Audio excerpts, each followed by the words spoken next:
Hey guys, and welcome back. So today I want to talk about why I think that Charlie Kirk is still alive, and I know I'm not the only one. Um, Jesse on Fire, he's been more and more talking about it, and there's a couple of other people who like to go down the rabbit holes.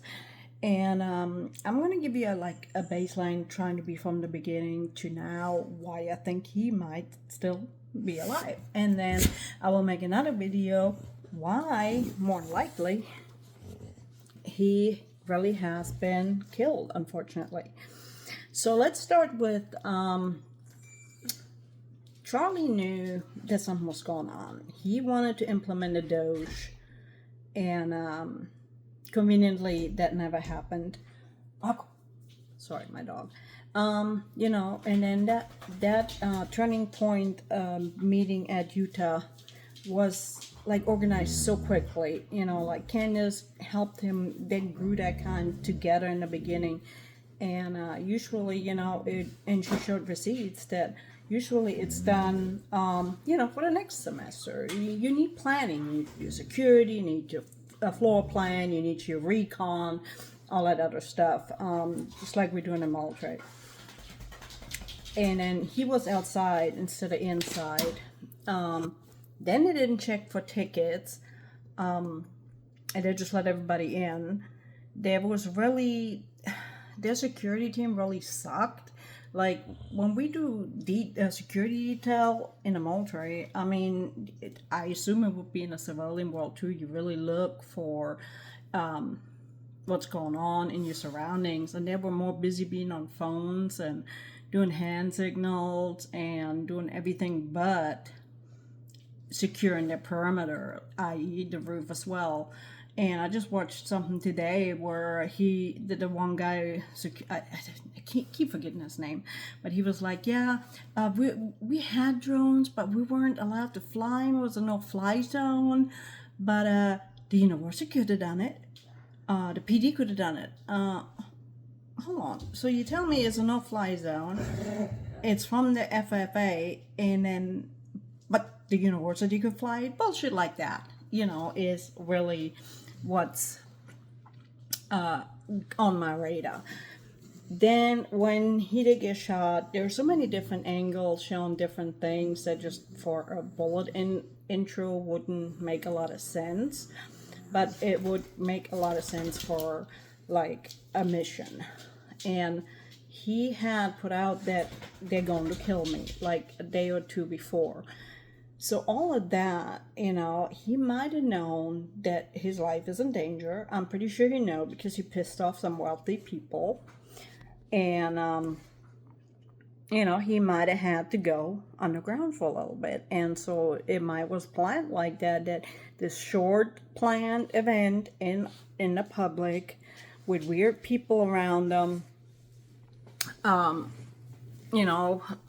the stuff that's unusual for a TP USA meeting, it just throws everything off. And then no blood, they don't do anything. They not letting any EMTs get near him. There's no ambulance. They refused the medevac back from the EMT. They just ran him to the hospital. Nobody's seen him. Doctor making weird statement a doctor would never make, because it's not feasible. Then they're saying, oh, this bullet went there and there and there. And it was like, from a medical standpoint, it's not even feasible. And there's all these weird ways. And then Erica was really distraught, but then it says weird video of his dead body, and I said that in my very first video, his hand looked so weird. I saw my dad after he died, and he was already deceased for a few days, and before I made it home, and he didn't look like that. It just looked so weird and fake. And then they had that memorial really quick up, which that's something. I guess if you're the biggest TPUSA, you can pull it off with the right people. Security team not getting fired, all the inconsistencies and all their stories, what else? Oh, and then, you know, Jesse and the Fire did like, he took a picture of Lance and he took one on Tyler Robinson, and, you know, all the findings from the profiling came back that it was more like the Lance than Tyler Robinson, which I'm not saying he wasn't involved in one way. There might have been assets for something. People like that are really gullible to be assets for certain things. We see it all the time. And like the shoes that the suspect wore and everything, all the markers came back to Lance rather than Tyler. Then nobody knows anything. Nobody really has us in the hospital. There's all these different stories on.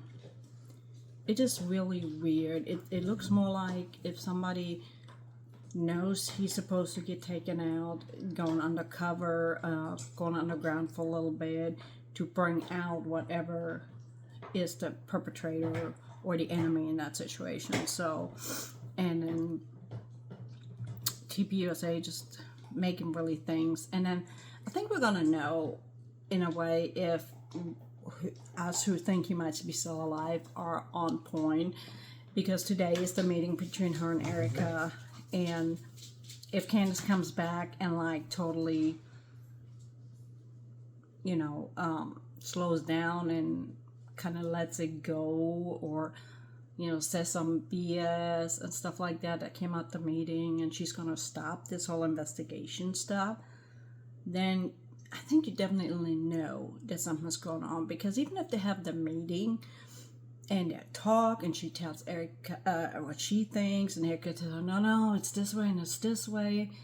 Me as a friend, it still would sound all French to me what she has found out so far. So if Candace lets this go, I think that's a good inclination too, that he could still be alive. And like I said, I'm going to link Jesse on Fire. He does a really good research. Sorry. And Bahala, he is a Green Beret. He is very aware of ballistics and how you do a mission, how you do a recon, and all that good stuff.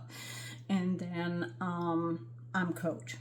He does a lot of research and stuff. So those are my things on why I think he could be still alive and just undercover, or, you know, underground until the snakes are out and beheaded.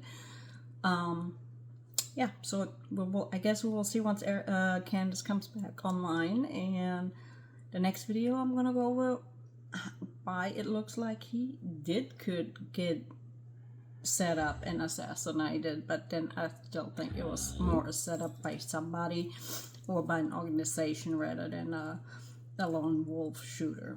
So let me know what you think in the comments, and I'll talk to y'all later. Bye.